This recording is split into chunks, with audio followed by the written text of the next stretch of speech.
The pandemic of yawns start at the front of the room and quickly reach you. Besides, someone coughs as they type their keyboard furiously. You bet that for every person taking notes, there is a person setting a new Tetris record on their laptops. Outside, the sky rumbles as the rain pours and beckons you back to bed. You slouch further into the cramped chair. Just one more hour to go. Welcome to the reality of being a student in a 9 a.m. class. In a sense, classrooms can be considered ecosystems of their own, one where time passes at a slow speed. Even when the class is engaging and we're laughing at people that scroll on the slides, answering the exit ticket question and leaving the class can feel like beating the hardest level in the game.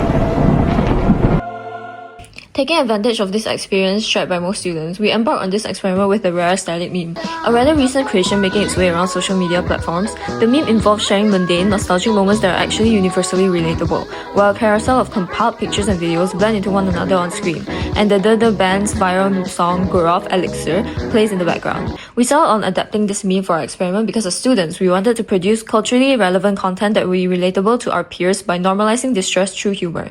And so we compiled pictures of students seeming tired in class to convey how draining it can feel for students in the morning, even selecting a screenshot from the cult classic film Jennifer's Body, as it is a highly recognizable film that is sure to grab the attention of viewers. We released the same video on 2 platforms. On Instagram, we posted it as a reel on an already established public personal account which had an existing follower base. On TikTok, we posted it as a brand new account which was specifically created for this assignment, so it primarily had to rely on the platform's recommendation system, location services, and relevant hashtags in order to grow. Over our 7-day tracking period, the mimetic journey looked quite different across the 2 platforms. On Instagram, the reel reached about 2,176 views with 174 likes and 9 comments. A lot of the engagement came from our existing network.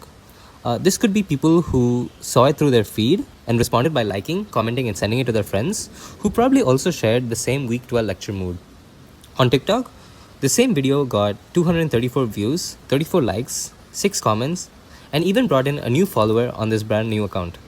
But what primarily stood out to us was that 90% of the traffic came from the For You page, and not just the followers itself. The average watch time for this video on TikTok was 4.63 seconds, with only 2.9% of viewers watching until the end.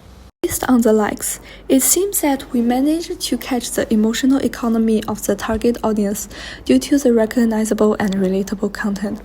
However, the 3-second rule when applied to our TikTok was more extreme than we expected.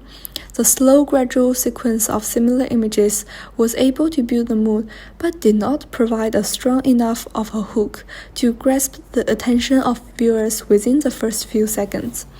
Our photos were slower in contrast to some other TikToks that were more striking in both sound and visual, and were unable to retain the audience's attention.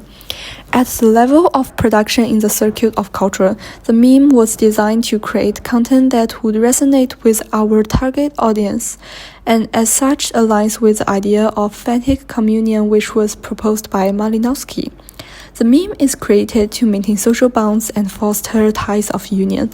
The meme invited people with similar experiences or feelings to construct a collective identity, as if they were all in the same room.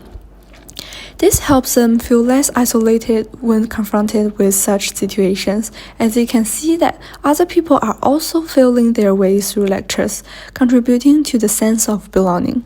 When they like or share the meme with friends, it becomes a form of self-deprecating humor. They laugh at their own struggle and show solidarity. The meme goes beyond entertainment. This may also help to explain why the video posted on Instagram gained more views and likes. Most of the existing followers are our friends and schoolmates, so they can immediately understand the joke and read it as a shared emotion. In contrast, the brand new account on TikTok pushed our video out to a wider mix of users who do not share the same context, which probably limited the spreading of the meme. In conclusion, this experiment showed us how even simple familiar moments like struggling through a 9 a.m. lecture can become meaningful digital artifacts when translated into meme culture. By comparing performance across platforms, we learned how attention economy, existing networks, and platform algorithm shapes a meme's trajectory. Most importantly, this project highlighted how memes operate as a shared language, one that turns collective frustration into humor and connection. We gained a deeper understanding of digital literacy through this experiment, which demonstrated how meme culture not only entertains but also builds a community through relatability and shared identity.